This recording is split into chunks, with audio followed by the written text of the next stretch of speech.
Hello everyone, thank you very much for clicking and for watching the video. So something a little bit different for this channel. We're going to have a bit light-hearted video this one, have a bit of a laugh. So there's an idea for a video I've had for a very long time and I've got a chance to do it now very quick. No one else has ever done it, which surprised, there might be a reason for it. Let's find out, shall we? So I don't know if I've ever really mentioned this, but I've been game collecting for coming up nearly a decade. But there's no one in my close family group, my friendship group, my community, my work, anyone around me that ever actually collects games like I do. So I've never really, in all that time, spoke to anyone about it. It's just been my own personal hobby. I know, it's absolutely fine. But I also never ever watched any videos on YouTube from other channels about game collecting. It just wasn't, it never popped in my mind to actually look. I don't know, I was watching a lot about aliens and history. I did watch a bit about Football Manager, to be fair, and I did watch TVM. TVM was the first one I watched, found him. But yeah, it just wasn't on my radar. And then 2 years ago that changed because I suddenly decided I was going to do this myself. Now, when I started doing this, same as you guys, you get all these feeds come into your YouTube and maybe you'd like to watch this, and I discovered all of these different UK gaming channels, which is absolutely fantastic. But also even better, people started to speak to me about gaming in the comments all of a sudden, and it was fantastic. But it was also slightly overwhelming for one reason. I don't know whether we know this or really ever sort of sit back and look at it, but in the game collecting community in the UK and abroad, there is a lot of terminology, a lot of jargon, a lot of sayings that I had no idea what they meant, and people are suddenly saying them to me and I'm watching videos, and then I realise I start using them myself, and I just sit back and think, do you actually know what it is you're saying here? Some of them I have no idea what actually means. Some I figured out quite quickly, some are in the grey area where I think I know what they mean, but then sometimes people use them in other contexts and I'm not entirely sure. So I thought, wouldn't it be a good video if I just sort of go over some of the terminology I guarantee you have heard on every single game collecting video in the UK and some from abroad, and you hear this terminology, and I thought, do we actually know what it is these terms mean? So I thought we'll have a bit of a laugh. Let's put a mirror up to the game collecting community and YouTubers like myself in the hole and ask the question, do we actually know what it is we're talking about? So I'd love some comments in the comment section on this one. Am I right? Am I completely off the mark? Can you clarify any points? I just want to, let's go into 2025 fully understanding what it is we're actually talking about. So let's start with an easy one. Fodder. So I think this one is relatively straightforward, but I think it sort of rests in two pots here. So fodder, I think fodder is basically just games that are cheap. They cost very, very little money. If not, you can pretty much get them for cheap. And then where it seems to deviate is in regards to the quality of the game. I think there's fodder which is cheap and not very good to play at all. There's no redeeming quality to the game. You're just going to buy it, put it on your shelf, and you're no intention of playing it. It's just bulking out your shelves. I think that is what should be meant by fodder.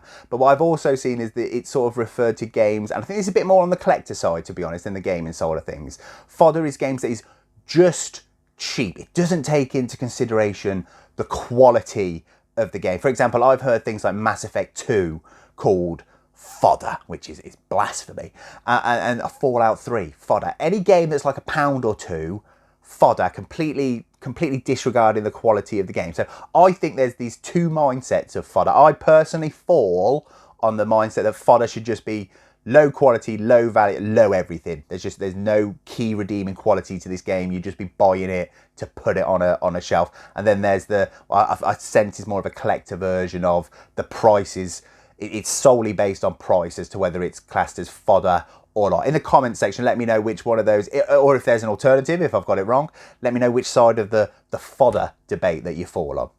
So let's do three terms that I think are linked, and I honestly don't know if I've got this right or wrong. So tell me in the comments, put me straight whether you agree, disagree, or can clarify on this one. But there's three terms which I think are all linked. First one, heavy hitter. Now, heavy hitter seems to be mainly a YouTube thing, but there's definitely people in the comments that use it as well.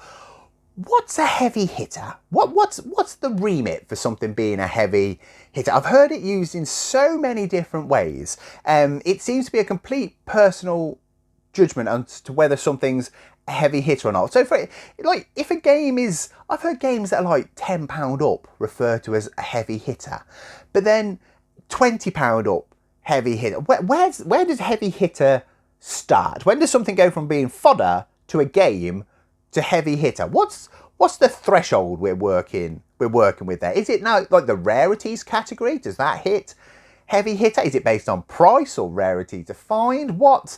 I've never understood where heavy hitter starts from. I mean, it's a very commonly used term as well, which I think when you think about it, you think, oh yeah, it's a heavy hitter, it's a good game. But what are we sort of defining heavy hitter as? And how high up does that go before something stops becoming a heavy hitter and turns into this next one? But heavy hitter is, yeah, I think it's a term which you think makes perfect sense when you hear it and everyone uses it. But I'm just curious as to what are we quantifying heavy hitters as? Is a £15 game a heavy hitter the same to say like an £80 game? Are they both heavy hitters to the same standard? Is there levels of heavy hitters? I don't know. I've said heavy hitters too many times there. But yes, that first one, heavy hitters, I kind of understand, but I'd really like to quantify that.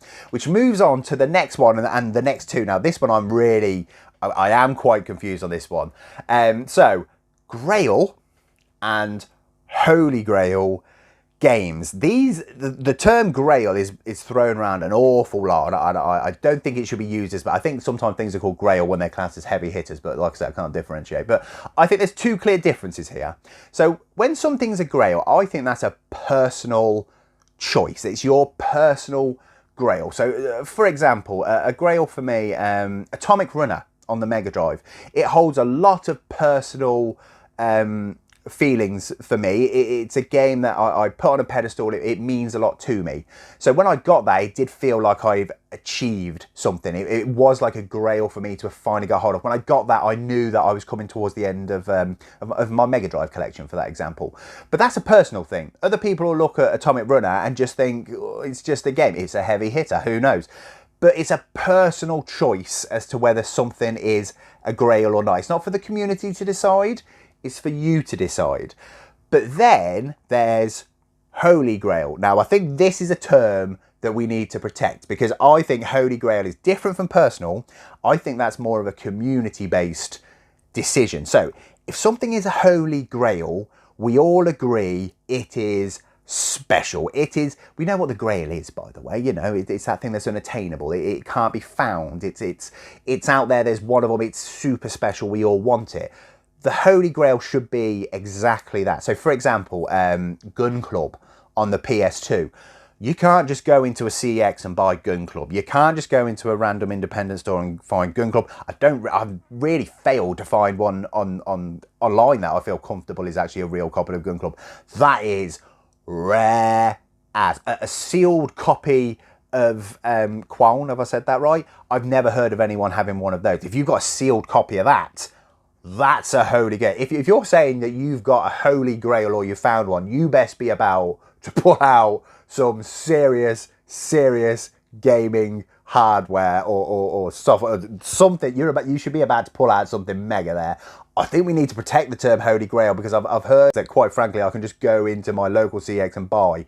That ain't a Holy Grail. So I think there's those two clear differences between Grail. The community decides if something's a Holy Grail by, you know, scarcity, rarity, and it's quite obvious it is.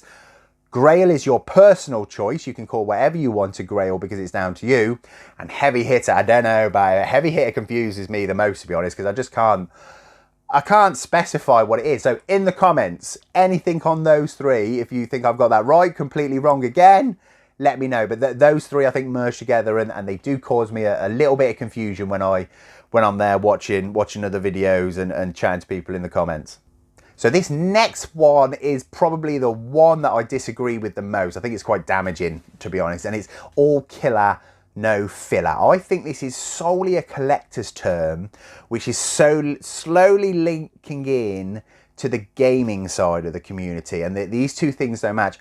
I think all killer, no filler refers solely to a game collection which has physical monetary value. It doesn't really take into consider too much the quality of the games. There's some people that have done very good all killer no filler collections, but they've curated them from the start. So someone like Retro Rummage, fantastic all killer no filler collection, but that to me seems to be a bit rarer when you watch these things, because they really do just seem to be based on price, and people sort of use it as a detrimental term now to sort of say, oh, my collection's all killer, no filler, yours is full of fodder.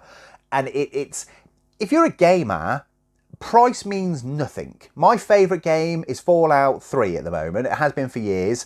It costs about £1-2 at CEX. That is not filler to me. That is right up there with killer. I would rather have that game in my collection than a lot of my £100+ games because it means so much to me. I could never have an all killer, no filler collection because I would never be prepared to get rid of those sentimental games. But that doesn't mean that a collection that is all killer, no filler is any better than anybody else's collection. Does that make sense? I feel like it started off as a term just to say I'm trying not to hoard and I'm trying to be a bit more of a curated collector and get just the games that I want, which is fine. But I think slowly it's sort of turning into this sort of derogatory term for my collection's really expensive and good and hasn't got any of the rubbish in it that a lot of other ones have. Tell me if I'm wrong. I might have missed the ball there, but I've heard it used so many different ways in a sort of negative connotation that I'm not a fan of the term. I think it's a collector's term, which makes way more sense in the collector's community than it does on the gaming side of the community, because to gamers that means nothing. But you've sort of got the collector's side saying, well, you should have an all killer, no filler collection. And then the gaming side sort of looking, going, well, what does that mean? And no, I don't want that. And there's sort of, I feel like there's a bit of a clash in the middle with that term. So again, tell me what you think in the comments on that one. But it's not a term I'm a fan of personally. So this is one I like. This is a term I thought I understood, but now I'm not sure I do at all, to be honest. The wild. In the wild. We go out and we find games in the wild. Now, I always thought that the wild meant if you went somewhere where you weren't guaranteed to find games, but there's a chance you'd find games out and about, then that's the wild. For example, a charity shop, they may have games, more than likely they don't, but it's possible they might have one. Car boots, it's likely they're there, but you're not guaranteed. You've got to put the effort in and find one out and about, literally in the field, in the grass, out in the wild. Those sort of things. And Facebook Marketplace, you've got to scour it, you've got to find it, and then you've got to drive it out in the wild. But now recently I've sort of realised that out in the wild is taking a lot of things are now encompassed in the wild, if not everything. Where some of the things I've heard being said are out in the wild is I'm not sure about it. So like Asda, is that the wild? If I go into Asda and I find games there, is that the wild? I don't think it is, because I know where the games are and go straight to them. Game, I've heard the shop Game be called Fight. Isn't it nice to see this out in the wild? I don't know. I disagree that that's the wild. You knew they were there. You went straight up the escalators. You went to it. There they were. Bop, bop, bop. And the one that confuses it really, CEX. You see people with like the big glass cabinets and you go, oh, look at this expensive. Isn't it great to see it out in the wild? CEX is not the wild. I can tell you that now. CEX is the zoo for games and consoles, okay? There's people out there that go out and find these games and return them to CEX. It's basically captivity. They then take them and stick them behind glass for you to look at and purchase. It is the zoo for games, okay? But yeah, I still hear people say, oh, I found this out in the wild in CEX, and people are like, oh yeah, good to see that out in the wild. I'm not sure that's the wild. Is it just like if you're in the arse end of Dudley and there's an Indian elephant that starts trampling through a load of gardens and starts walking across the road, that ain't supposed to be there. You did not go there. You didn't go to Dudley expecting to see an Indian elephant walking around. Someone needs to call animal control. That is in the wild. That's going wild. Someone needs to stop that. If I go to Twycross Zoo and I walk to a kilometre of green with a 20-foot fence with 20 Indian elephants behind it, being looked after by a barrage of people being fed and looked after, and I went there knowing they were there, that ain't the wild. They're not supposed to, they're in captivity. They're being looked after. I knew they were there. That is that not the difference between the wild and everything else where you expect to find that? I don't know if I've got this wrong or if it's just me thinking too much of it, but it feels now like you can say I found this out in the wild and it can refer to anywhere at all. Like there is no longer an actual place where you're expected to buy games from. I have never heard of anyone call Amazon the wild, but give it time. I'm willing to bet someone will refer to it as the wild. But yeah, set me straight or help me out on this one. What's the wild? Is that just a term which is now just sort of lost all meaning, or is it just being misused here and there. It's confusing me now. I don't know where I'm supposed to buy my games from. So this one, this is one I feel passionate about, and I know I'm going to upset some people with this one because it's a very deeply enrooted term in the game collecting community. But I also know that some people also feel this way. Hunting, game hunting, going out on the hunt. Oh my! It is absolute cringe fuel. It sounds terrible. Why are we going out? You're going out on the hunt. Oh, this weekend I'm going out hunting. It sounds awful. Nobody sounds cool when they say it. If someone says to me, oh, you're going game hunting later, it sounds patronising. It sounds creepy, sleazy. Look, right, let's be straight. Game collecting is not exactly the most sexiest of hobbies, all right? It's not exactly flooding the lily gardens, all right? So why do we need to use a term that makes us all sound like sexual predators, all right? You ain't hunting nothing. You ain't doing anything to go out to hurt anyone, okay? If anything, you're game salvaging, game scavenging, game hunting is just, oh, it's it's so cringe. It's never been used in a way that I think sounds good. It just makes, there's so many like late 30, early 40 men out there this weekend hunting. Oh, it's, as soon as I heard that as a term, oh, it made me recoil. If anyone says to me, you're going out hunting this weekend gaming, it immediately makes me shudder. And I'm like, no, I'm not. You're not hunting. You're shopping. You're browsing. You're perusing. You're going outside in the sun. You're having a walk around. You're not hunting. Don't. It's not gonna disappear. But honestly, now, right? Next time you're speaking to someone or watching a video, whenever the term hunting comes up, seriously listen to it.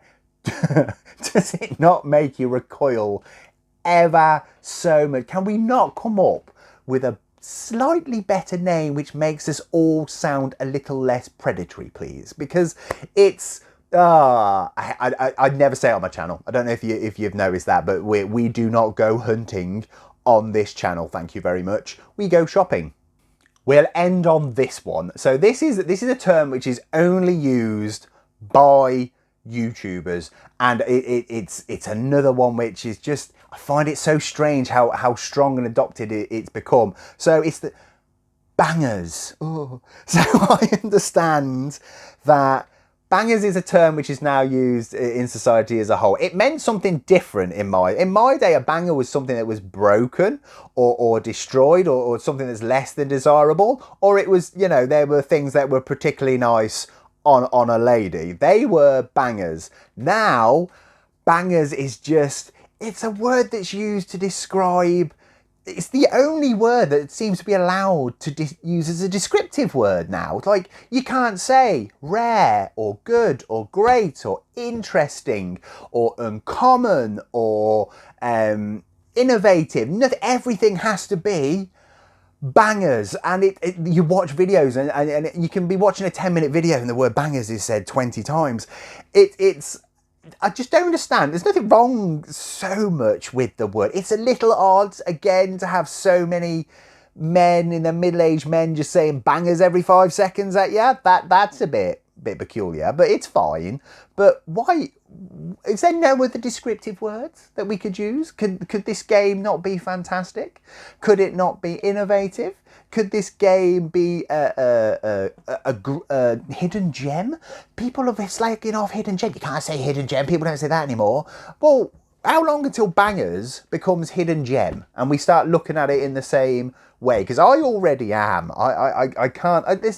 It's fine to be used out and about, and it's fine to be used within like parameters, but to use it every single descriptive word for a console or a game in the gaming community on YouTube is just starting to become a little bit too much. So I get it. It's a term that's used. I think YouTube needs to just leave it alone for a little bit while. Let it get a bit of credibility back before we just use it to death. You know, before you go out hunting for your bangers.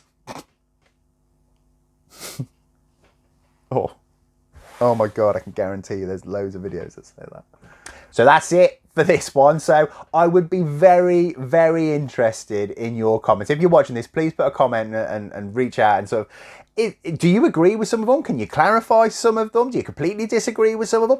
Is there any terms that I've missed and completely forgot? Because I don't watch every channel, obviously. But also, is there any, like, anyone that's been watching this stuff for a very long time, is there any terms that used to be used that sort of faded away that you can remember that would be good to come back, or anything like that? I think that would be interesting. But yeah, I've really enjoyed making this one. I've quite enjoyed that. So hope you did too. Look forward to your comments in the comment section. And yeah, thank you very, very, very much for joining me. Take care of yourself, guys.